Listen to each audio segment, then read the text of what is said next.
Welcome to the Black Gay History Channel. Please share this video and subscribe to this channel for more captivating content.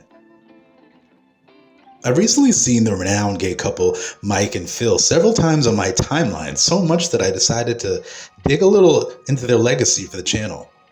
In 2021, author and journalist Jamal Jordan interviewed several Black LGBTQ couples of all ages in his book, Queer Love in Color, a Black queer love photo album highlighting many couples including Mike and Phil. Though I haven't had the opportunity to read this book, Jordan released an article in the Washington Post containing an interview with the elderly couple who shared some of their story in the interview. In the Washington Post, Jordan shares that he, like many of us, had anxiety with the fear of growing older and unpartnered, until he met Phil and Mike in Detroit and realized that long-term Black gay love is possible. It's really astounding. With the more research I do, the more I realize that despite what we're told, there were so many Black gay men living in their truth, even in the 1960s when the two met. Phil Pugh and Mike Petros were 79 and 75 when this article was published, and they shared many of their love stories, ups and downs since they met and started a relationship, saying, quote, "We just want to let young gay people know they can have something to look forward to when they get old. We've seen so many people kill themselves with liquor, with drugs, with sex, because they thought they didn't have anything to live for, but here we are, two old Black queens."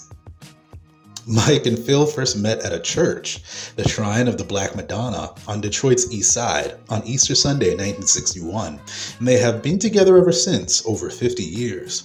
Sharing their history as gay men, Phil said he'd been out his whole life. He had a gay uncle that his entire family held up on a pedestal, so he knew from a young age that being gay was accepted in his family. The few times anyone ever made fun of me, it rarely impacted me because being gay was affirmed by the people in my life who meant the most to me. End quote. Now, I must admit that, of course, Phil being out in a time like the 1960s would be easier if he had a supportive family, unlike most Black gay folk in those days, but I still think it's very commendable that they were out and partnered at a time where Black people barely had any rights in America, let alone gay people. It's important that we retell these stories because Black men, even in 2024, are constantly told that gay is new. Homosexual couples and pairings aren't a part of Black history, when really and truly our stories have gone untold for the next generations to hear. Many of us Black gay young people definitely needed to see couples like these growing up, but this information is gatekept from young people because many older generations of Black folk want to keep us stagnant. And it's time we celebrate our Black and LGBTQ elders.